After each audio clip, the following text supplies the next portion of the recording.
Hello and welcome. This is episode 1 of Exploring Olympus Pi. If you've noticed, the background has changed. It is because the sun has gone away and there's no more natural light, so I'm facing towards the only light bulb in my room. Normally we'd be sitting like this, but not today. So, we're going to talk about Sedna. The Sednan explanation. We're going to go into several main categories, those being history, geography, population and demographics, languages, interplanetary politics, and intraplanetary politics. And of course, some lifestyles, talk about some people. Most of the time, I'm not going to be able to see what you see. I will be reading because I wrote up a long 2-page description, which I think I will put in the description. Yeah, I like a link to the description. I think that's fair. Anyway, without further ado, we'll start. Sedna is a seismically unstable world that was colonized in the early stages of expansion back in 2152, before the valuable resources it possessed and seismic power plant technology had ever been discovered. The colonists were Earth exiles, though unlike many of their type, the exile was self-imposed. These people were made up mostly of First Nation people, or more commonly in our time, Native Americans. Their goal in settling this backwater world was to reconnect with their heritage. While many tribes tie their heritage to their homeland, at this time in history, most, if not all, had been moved far away from their tribal homes, never to return. This made the trip more bearable, if only just, as it allowed them to connect with a land that would be theirs forever.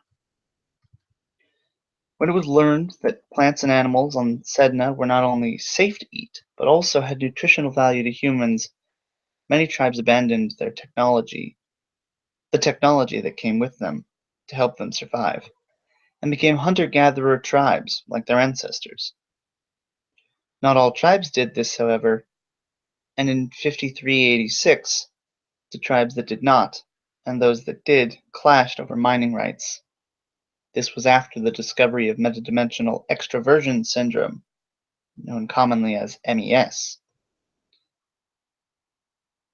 And coincidentally, MES affected vastly more tribal people than it did technological.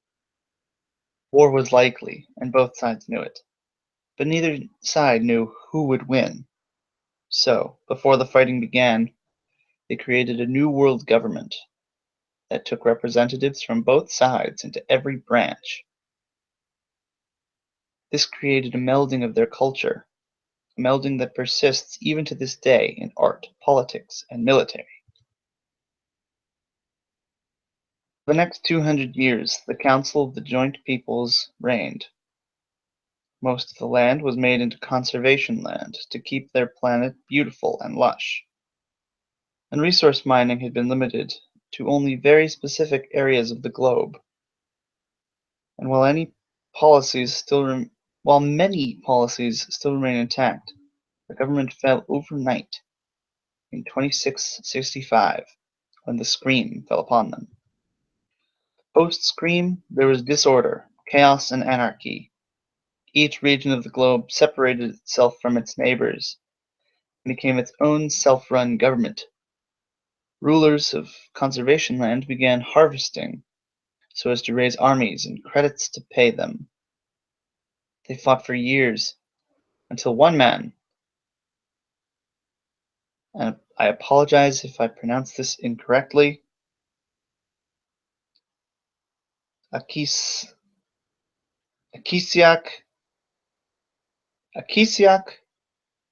Urjarak. They fought for years, that is until one man, Akisiak Urjarak, saw what was happening to his planet. He took arms against his neighbors, and then their neighbors, until only 2 years later he had taken the whole world. Most people died. In fact, nearly 73% of the population from before the scream had died in the 10 years after it. This left only a few million people. The Kisiak declared himself king and began recreating the policies of the council. Since the scream, the population has increased dramatically, and the environmental damage induced by its own people has been undone. Despite these things, Sedna is still a thriving producer of raw materials and finished products. Now we move on to geography. It's shorter. Sedna is larger than Earth, with 59% of its surface covered in water. Much of its land mass is made up of grassy plains and forests, though spaced through it all are volcanically active hotspots, creating a plethora of geysers and hot springs. Additionally, the planet has a vast, mostly unexplored network of ever-changing tunnels and caverns. In these areas, there is a completely different ecosystem, devoid of normal life, and hosting evolutionarily dissimilar set of organisms, mostly silicate-based. The planet is generally temperate, though in the Arctic and Antarctic circles it tends to be very cold. It is also seismically unstable. Earthquakes are so commonplace that seismic power plants have almost completely overtaken geothermal plants, despite Sedna being such a geothermically active planet. Population and demographics. Despite its size and abundant resources, Sedna hosts only 1.5 billion people. These people are for the most part First Nation. However, in the last 100 years since the fall of the Silence, Felian refugees and settlers, mostly Zoroastrians, have moved into Sedna's cities. About 89% of the population's makeup are First Nation. 8% are Felian, with more than 76% of them being Zoroastrian. The remaining 3 are of varying backgrounds, coming from all over the sector. Languages. The main population speaks a man-made dialect known as the First Peoples Tongue, or FPT. This is a combination of languages spoken by the original settlers. Among tribes, most people speak that tribe's language, although many people only speak FPT. The Felian refugees mostly speak Persian, although some of them speak Azerbaijani, Turkish, Talish, or Kurdish, or Hebrew.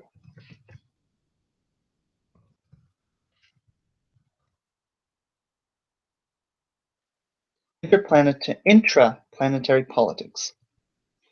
The world is still run by the monarch. Currently, King Dakota Ramshorn of the Starsnake dynasty sits on the throne, running his country from the capital city of Blalu. All pay direct fealty to him. Though there are branches of government, nothing gets done without his direct approval. Within the refugee camps, many Zoroastrians are treated like dirt. The camps are poorly run, if at all, and many local natives take to bullying the refugees and taking their basic necessities. Little to no police presence is available, as much of it is privatized, and they are not citizens of the crown.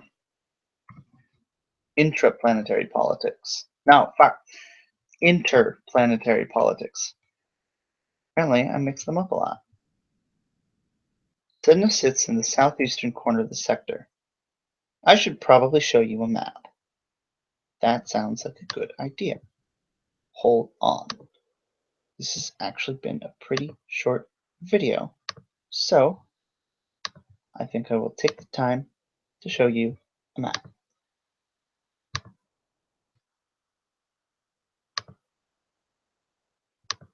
Here we go. It's not the best map, not nearly as good as the one. Yeah, it's actually pretty bad. Can I zoom in?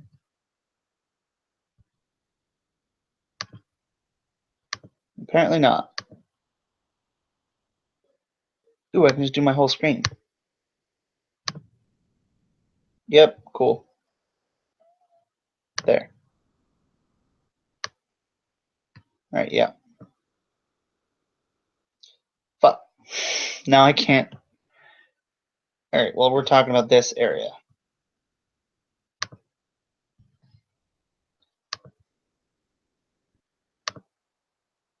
I don't even know if you were able to see what I just showed you. I honestly have no idea. Alright. Well, just know it's the southeast quadrant, because that's all you're getting out of me.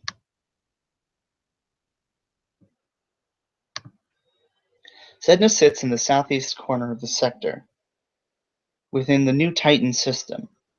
It shares its little dot of space with Felis, whose government has yet to fully form the way Sedna's has.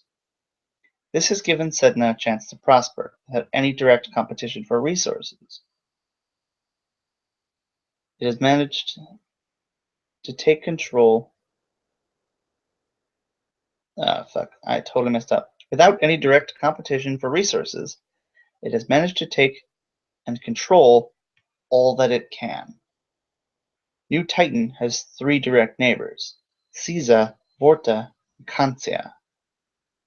And while each of them are currently in one war or another, Sedna has remained mostly neutral, and I have completely forgotten to write about Vorta. The seasoned planet of Skatha and the pan-Kansian government of Sisu and Sahul war with each other over ideological differences. Now this part isn't in the reading, but the differences are they're fighting over who should be space pope. Both are Catholic theocracies, and Sahul and Sisu think that their space pope should be the space pope, and Skatha thinks their space pope should be the space pope, and that's why they fight. And they've been fighting ever since the beginning of the show. Currently, they're both on Sisu, fighting it out there, but we'll get to that. Now I'll go back to the reading.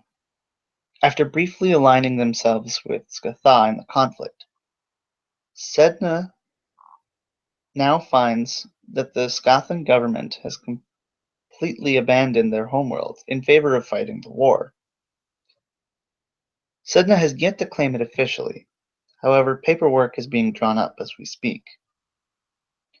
Apep and Rodinia, both seasoned, pose no threat to Sedna, but both offer no advantage to Sedna to the government either. Should Sedna succeed in taking Skatha, however, King Dakota is likely to take both of these planets as well, as it would be better to do so now than wait for them to be able to fight back. Now lifestyles. Oh, I completely forgot about Vorta. Now for Vorta. I don't have anything written about Vorta, but Vorta is currently under control of Varga, the Triton Alliance.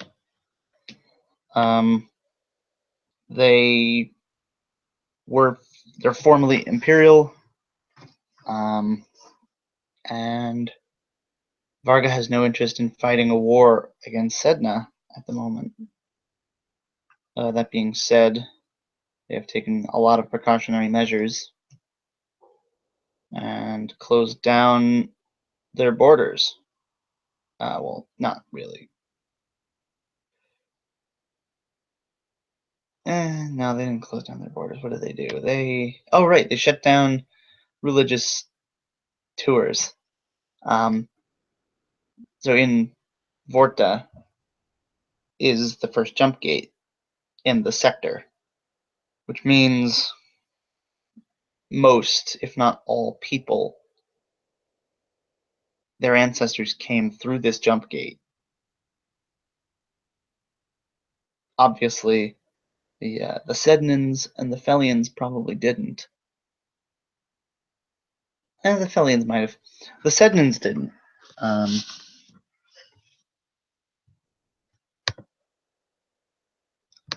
Again, I don't have everything planned out. But yeah, this has caused a lot of political strife for them. But being the totalitarian fascist regime that they are, Vorta feels that it is necessary to close it down so they can limit the traffic that comes through. Varga feels that they should close down Vorta. The Vortan tours of the jump gate to limit the traffic coming in and out of their new sector, their new system. That being said, it has pretty much done the opposite. Now, more than ever, people of all denominations are coming together to protest the closing down of the jump gate tours. But anyway, that doesn't really affect Sedna. Now, lifestyles. The kinds of people that live on Sedna are eco-activist industrial types, a weird combination, corporate stooges, all manner of criminal, as well as I think aesthetic nomad people. Like, people still live ancient tribal lives on Sedna. Some have modern technology with them, some don't. It all depends on what tribe or the individual. They also have the Austria. I don't think I'm saying that right because it's got a weird Austrian. I think that's right. I don't know. It's an Iranian religion. I'll do Fellis next, I suppose, and we'll write about the Austrians.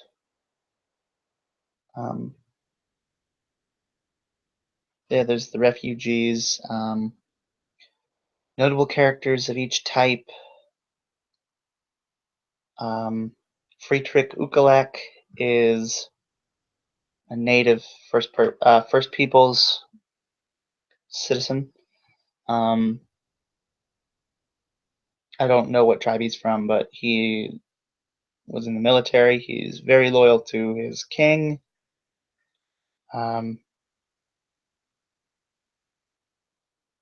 He, like many of the military people, use bows and arrows and spears, all electrified, of course, because that's pretty damn cool, I think.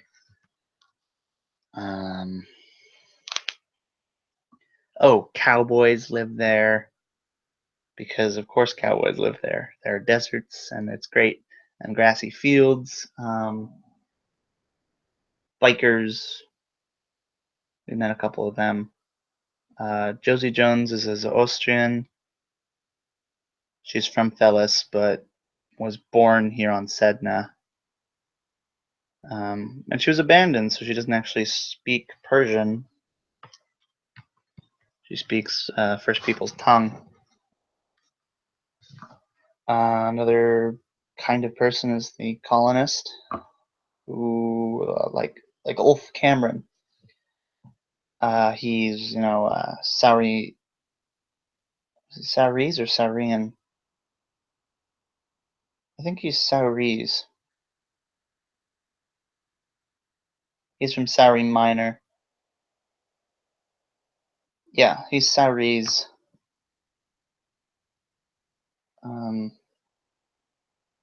People like him who come here for a better life.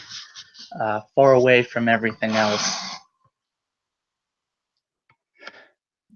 There are a couple other characters that would have been shown. I had planned a Ansavati, a half Ansavati, half Sauri's chef. He was the cook at the diner that the two went to. There's also Jiri, who's a native scumbag. I mean, there's the city dwellers who are the same as all city dwellers. They don't much care for anyone but themselves. They're rude. You know the type. They live in New York. They live in all sorts of cities.